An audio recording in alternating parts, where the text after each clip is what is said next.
एक पहाड़ी के नीचे रामगढ़ नाम का एक गांव था। गांव के सारे जानवर हरी घास खाने के लिए सुबह उसी पहाड़ी के ऊपर बसे जंगल में जाते और शाम होते होते घर वापस आ जाते थे। हर दिन की तरह लक्ष्मी नाम की एक गाय अन्य गायों के साथ उसी पहाड़ी के जंगल में घास खाने के लिए गई थी। वह हरी घास खाने में इतनी ज्यादा प्रसन्न थी कि वह कब एक शेर की गुफा के पास पहुंच गई, उसे पता भी नहीं चला। शेर अपनी गुफा में सो रहा था और वह पिछले 2 दिनों से भूखा भी था। जैसे ही लक्ष्मी शेर की गुफा के पास पहुंची, गाय की खुशबू से शेर की नींद खुल गई। वह शेर धीरे धीरे गुफा से बाहर आया और गुफा के बाहर गाय देखकर खुश हो गया। शेर ने मन ही मन सोचा कि आज उसकी 2 दिनों की भूख मिट जाएगी। वह इस तंदुरुस्त गाय का ताज़ा मांस खाएगा और यह सोचकर उसने एक तेज दहाड़ लगाई। लक्ष्मी शेर की दहाड़ सुनकर डर जाती है। जब वह अपने आसपास देखती है तो वहां दूर दूर तक उसको कोई भी दूसरी गाय नहीं दिखी। जब वह हिम्मत करके पीछे मुड़ी तो उसे सामने शेर खड़ा हुआ दिखाई दिया। उस शेर ने लक्ष्मी को देखकर फिर से दहाड़ लगाई है और लक्ष्मी से कहा, मुझे 2 दिनों से कोई शिकार नहीं मिल रहा था, मैं भूखा था। शायद इसलिए भगवान ने मेरा पेट भरने के लिए तुझे मेरे यहाँ पर भेजा है। आज मैं तुझे खाकर अपनी भूख मिटा लूंगा। शेर की बात सुनकर लक्ष्मी डर जाती है।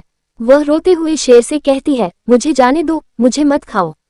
मेरा एक छोटा बच्चा है जो अभी सिर्फ मेरा ही दूध पीता है और उसे घास खाना अभी तक नहीं आया है। लक्ष्मी की बात सुनकर शेर हंसते हुए कहता है, तो क्या मैं अपने हाथ में आए शिकार को ऐसे ही जाने दूं? मैं तो आज तुझे खाकर अपनी 2 दिनों की भूख मिटाऊंगा। शेर के ऐसा कहने पर लक्ष्मी उसके सामने रोने लगी और विनती करते हुए कहती है कि आज मुझे जाने दो। मैं आज अपने बछड़े को आखिरी बार दूध पिला दूंगी और उसे बहुत सारा प्यारा करके कल सुबह होते ही तुम्हारे पास आ जाऊंगी। फिर तुम मुझे खा लेना और अपना भूखा पेट भर लेना। शेर लक्ष्मी की यह बात मान जाता है और धमकी देते हुए कहता है कि अगर कल तू नहीं आई तो मैं तेरे गांव आऊंगा, फिर तुझे और तेरे बेटे दोनों को खा जाऊंगा। लक्ष्मी शेर की यह बात सुनकर खुश हो जाती है और शेर को अपना वचन देकर गांव वापस चली जाती है। वहां से वह सीधे अपने बछड़े के पास जाती है, उसे दूध पिलाती है और बहुत सारा प्यार करती है। फिर बछड़े को शेर के साथ हुई सारी घटना बताती है और कहती है कि उसे अब अपना ख्याल खुद ही रखना होगा।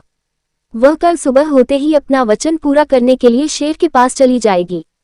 अपनी माँ की बातें सुनकर बछड़ा रोने लगता है।